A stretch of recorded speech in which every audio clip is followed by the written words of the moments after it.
tinanggal yung watermarks doon po sa video ni Jack73. Ibig sabihin, kawatan talaga ng video.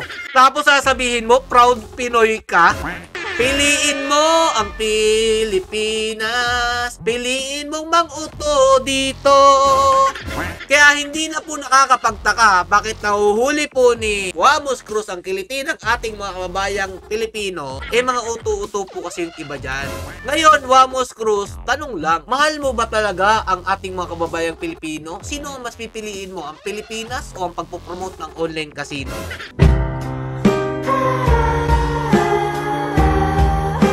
Yo, what's up mga lods? It's Mega Peps TV. Welcome back po sa ating channel.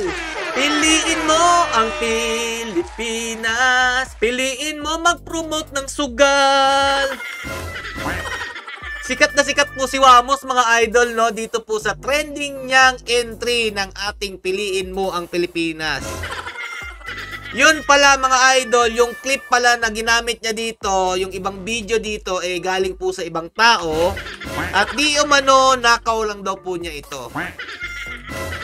Pero bago po natin to simulan mga idol, no? Bakit nga po ba nakukuha ni Wamos Cruz ang kiliti ng ating mga kababayang Pilipino kahit na po medyo po sablay talaga o X yung ginagawa niyang pagpapromote ng online casino. Pero bago po tayo magsimula dito, puntahan po muna natin ang page ni Wamos. Eto nga po, meron po siyang 6.8 million followers mga idol. Titingnan lang po natin ng bahagya ang kanyang video na mga ginagawa niya po sa kanyang page. Eto nga po, namimigay daw po siya ng ganyan-ganyan. At mananalo tayo ulit ngayon. Wow, Wamos ha. Piliin mo ang Pilipinas. Pero isa kang promotor ng online casino. Bravo! Palakpakan. Ito yung mga idol ng iba dyang bulag na hindi talaga alam kung ano ba talagang pipiliin mo, dignidad ba o pera. Ang pinili po ni Wamos para sa aking pagkakaintindi, kumita ng pera kahit na po ang napapahamak sa ginagawa niya ang ating mga kababayang Pilipino. Piliin mo ang Pilipinas. Lokohin mo ang mga Pinoy. Ito pa mga idol, no? Tingnan lang natin. May entry din dito yung kanyang asawa. Ayan po mga idol. At dito, ito po yung kanyang ginawang video. Ito, masasabi natin sa kanya po ito. Pero may papakita po tayo mamaya na issue po talaga na kinuha daw po di umano yung video ni Wamos sa isang content creator din po mga idol. Yan po yung ganap nila dyan nung ginagawa yung video na yan. Ito, namimigay po siya ng kung ano, Don Bars ba yan? Ayan mga lodi. Eto, dito ko na inis. Proud Pinoy, Wamos Cruz. Wow Bigyan natin komento to mamaya itong mga pinagagawa niya dito. Tapos, sa baba niyan, ito na ang iPhone na ipamimigay natin. And may idea na kayo bakit nakukuha ni Wamos Cruz ang kiliti ng ating mga kababayang Pilipino kahit naman ang dami po talagang sablay na ginagawa nito sa kanyang page. Okay mga lodi? Ito po yung talagang issue na tatalakayin natin ngayon. Proud Pinoy may entry. So balikan po natin yung issue. Pero bago po natin simulan itong komento natin about po dito sa video nga daw po ni Wamos Cruz na kinuha daw po kay Jack73 na makikita naman po natin dyan na Wamos stole my videos. May gusto lang po ako sabihin sa inyo. Meron po kasi tayo nakikita kahit naman hindi po konektado about sa political vlog, may nagko-comment pa rin po na nagre-reklamo ninakaw daw po ang video pero hindi nagreklamo na ninakaw ang boto. Tapos may nag-comment din po, loyalista ni Marcos yan. Kahit sa hindi naman po konektado doon po sa video na pinag-aawayan na issue po ni Wamos at saka ni Jack73, may mga utak ng politika pa rin po dito na hanggang ngayon po, yan pa rin po yung pinag-aawayan. Meron pa po tayo nakitang post mga idol. As my instructor said, avoid posting photos or videos on social media. Kasi once you have posted on it, that photo and video isn't yours anymore. Makes sense? Ako sa'yo, kung sino ka man na nag-comment niyan, kalimutan mo na yung sinabi ng instructor mo kasi may papahiya ka dyan. Hindi porket pinost mo sa social media ang iyong photo o video, hindi na ikaw ang nagmamay-ari niyan kapag pinost mo na ito. Kaya nga yung iba mga idol nakaka-copyright kasi nga po pwede kayo mag-claim. Dahil hindi po pwedeng, porket may nakita kayong video o photo sa online o social media, pwede nyo nang basta-basta i-grab yan. Kaya nga naglalagay tayo ng credits to the owner of this picture, credits to the owner of this video. Eh, nasa sa inyo na lang po talaga yon kung makapal ang inyong muka, gaya na nangyari dito.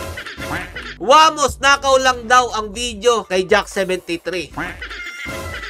Ayan po kay Jack73 na po ito galing. Wamos stole my videos. Papakita lang po natin kung ano nga po ba yung kiniklaim ni Jack73 dito. Ayan nga po, pinanood daw po niya ang video ni Wamos. Tapos itong nakikita nyo po na gumagalaw-galaw dyan sa gilid po sa may left side. Eh, ayan nga po yung video na ninakaw po. Ayan po yung Sinulog Festival po na kinuha daw po yung 2023 ni Jack73. At ito nga po yung ginamit ni Wamos Cruz sa kanyang entry. Mahalin ang Pilipinas. Ito po yung original video. Kung makikita nyo rin po dito, ito po yung ginawa ni Wamos Cruz. Ayan po, nagigets nyo na. Kahit ano pa pong sabihin nyo dyan mga idol na si Wamos ang gumawa dyan, ang dating kasi, pinalalabas niya na sariling gawa niya yan dahil hindi naman siya nag-credits dun sa may-ari. At ito pa malupit dyan mga idol, no? Tinanggal yung watermarks dun po sa video ni Jack73. At wala po talaga silang plano na magpaalam dito dahil nga yung watermarks tinanggal eh. Ibig sabihin, kawatan talaga ng video.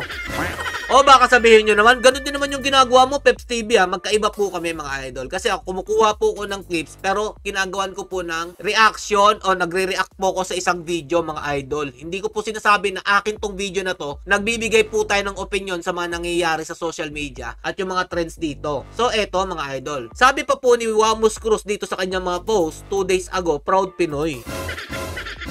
Sigurado ka, Wamos? Proud Pinoy ka sa ginawa mo?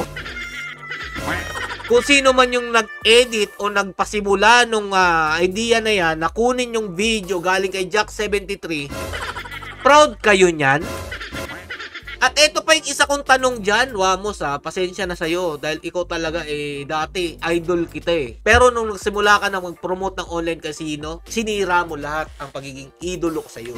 Dahil kayo nagsimula sa kahirapan, sobrang ako na-inspired ako. Dahil hindi naman pala laging ganito, nasa ibaba tayo, no? Pero nung nag-promote ka na ng online casino, masasabi kong isa kang sakin sa pera, wala kang pakialam sa iyong mga followers. Kaya paano mo masasabing proud Pinoy ka, Wamos? Sigurado ka ba proud sa iyo yung balot vendor, tricycle driver, chopper, yung mga nagko-konduktor at saka magsasaka at yung taho vendor? Sigurado ka ba? Ilang mga tao na ang nasirang buhay dahil dyan sa sugal na pinopromote ninyo? At hanggang ngayon nagpo-promote pa rin kayo.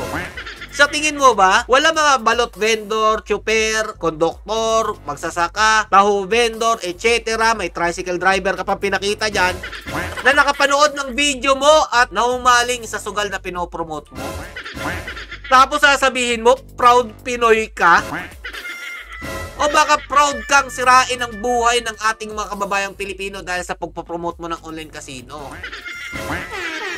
Piliin mo ang Pilipinas, piliin mong mang-uto dito. O, eto.